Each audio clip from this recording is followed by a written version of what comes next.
Competence is supposed to be safe. That is the story people are taught. Do good work, be reliable, improve outcomes, and the system will respond rationally. That story is incomplete. In many environments, competence is not neutral. It is comparative, and comparison is where threat begins.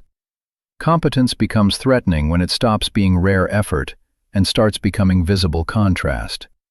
Not because you intend it, not because you seek attention, but because systems are built on relative position, not absolute quality. At first, competence is welcomed. You fix things, you bring clarity, you raise standards. You are appreciated, briefly. Then something shifts. The shift happens when your competence begins to do one of three things. It exposes weakness above you. It highlights stagnation beside you. Or it destabilizes the story that explains why someone else is in charge. At that point, competence stops being an asset. It becomes a problem to manage. Here is the part most people misunderstand.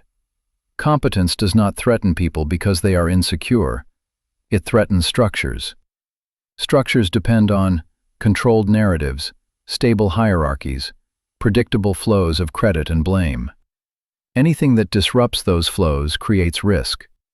Competence introduces uncertainty. If you can see what others miss, others wonder what else you might see. If you solve problems faster, others worry about being compared. If you raise standards quietly, you unsettle those who rely on inertia. None of this requires malice, only proximity. This is why competence often triggers subtle resistance instead of praise. Meetings become cautious. Feedback becomes vague. Access narrows. No one argues with you. They root around you. Threatened systems do not attack openly.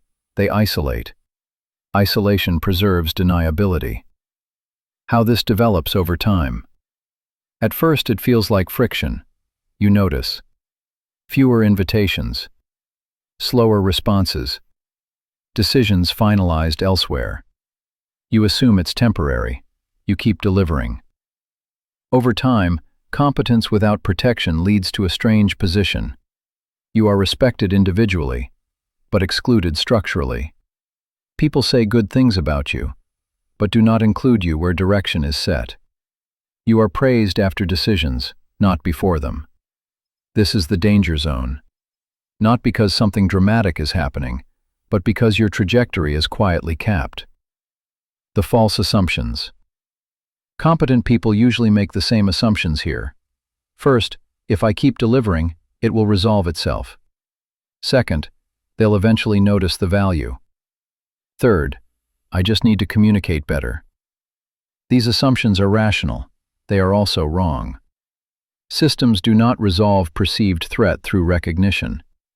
They resolve it through containment.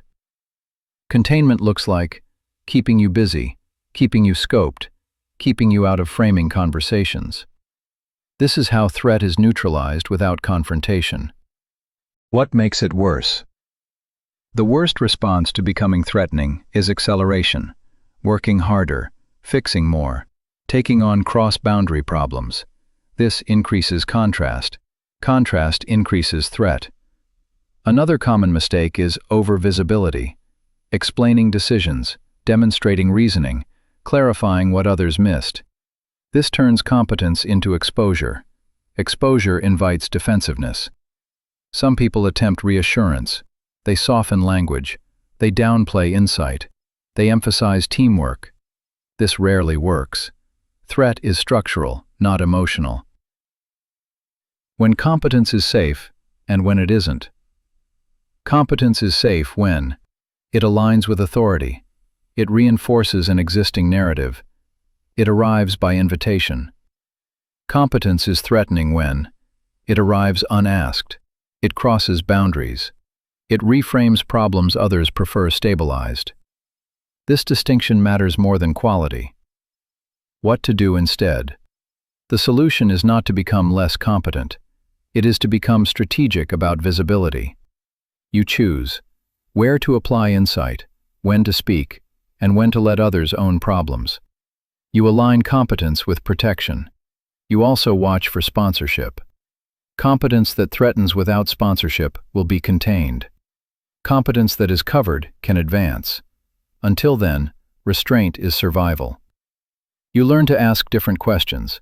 Instead of, "Can this be improved?" you ask, "Who benefits if it is?" Instead of, "Why isn't this working?" you ask, "Who needs it to stay this way?" Competence is not dangerous by default, but unmanaged competence inside fragile systems becomes a liability. The goal is not to dim yourself. The goal is to understand when your light creates shadows. Those shadows are where resistance forms. Competent people who endure are not the loudest or the fastest. They are the ones who know when to advance and when to stay contained. That judgment matters more than skill.